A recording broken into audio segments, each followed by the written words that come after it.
So if you've been following these discussions for any length of time, you know, and I know, that the US are going to demand deregulation of our food industry and a lot of other industries to basically bring products into the US that are currently banned in the UK, for some of them for quite good and valid reasons.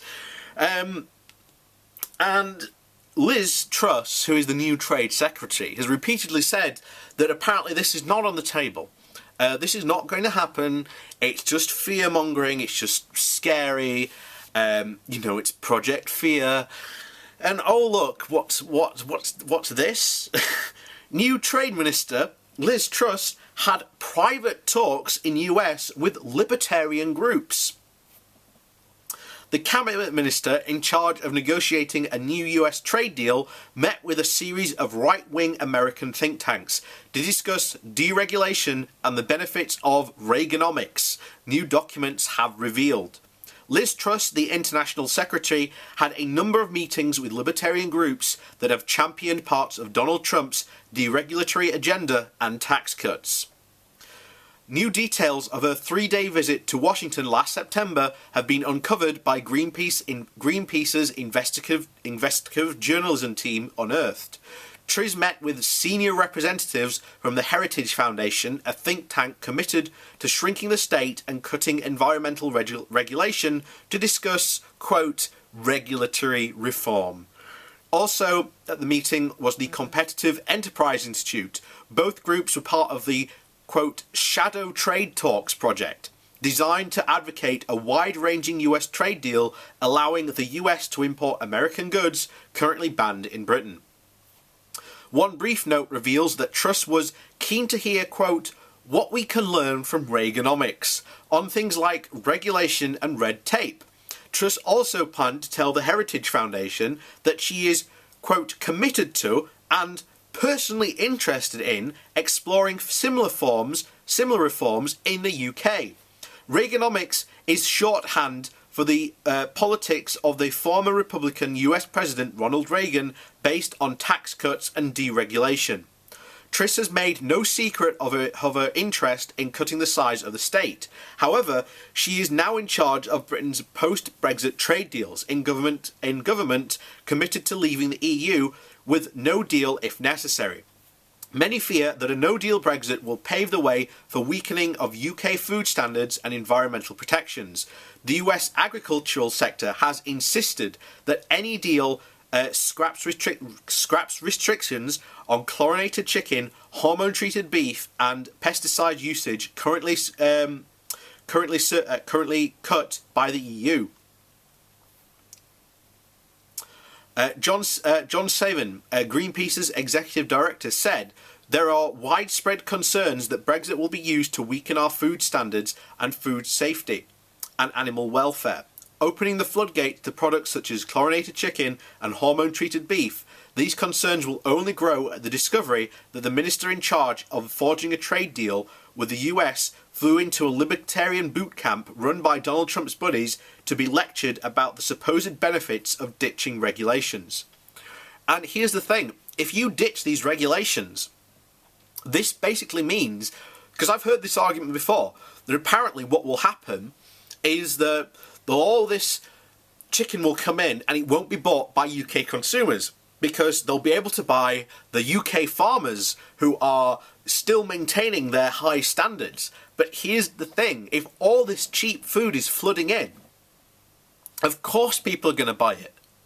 Of course people are going to buy the cheaper option. And then this is going to put our own farmers out of business, who are then going to have to lower their own standards just to compete. And then bang goes the British farming industry. But and this isn't me saying that, that's in the government's own documents, and also comes from independent sources such as the Farming Agricultural Union.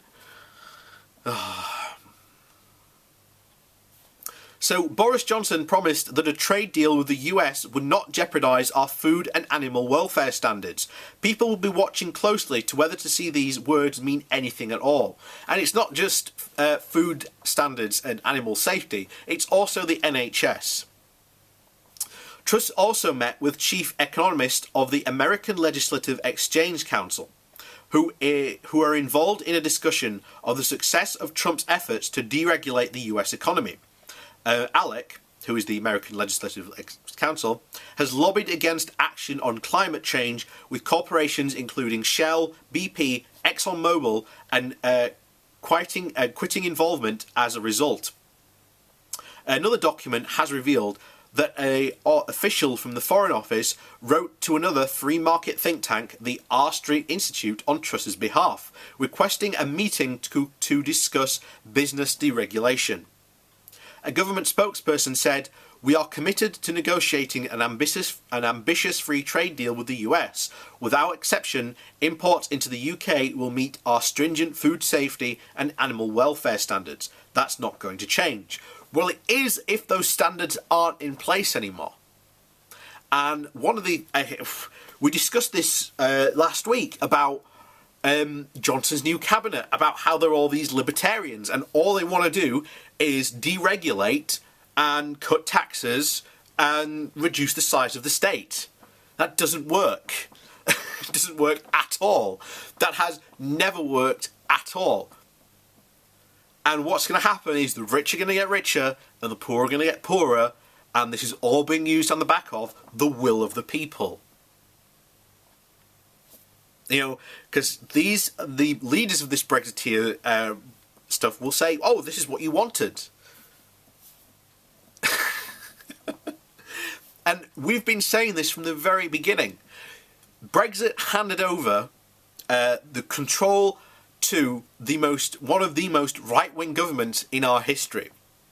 It has then been ousted in a coup to form an even more right-wing government. In what reality do you think workers' rights protections, the NHS, food standards, you name it, are they going to survive when Liz Truss constantly talks about deregulation and doing this in the UK? This is not going to work at all. But there you go. That's what you wanted, people. That's what you know, the Brexiteers and the Brexit Party and themselves continue to say, and will be shopped to you under the guise of, quote, freedom. But there you go.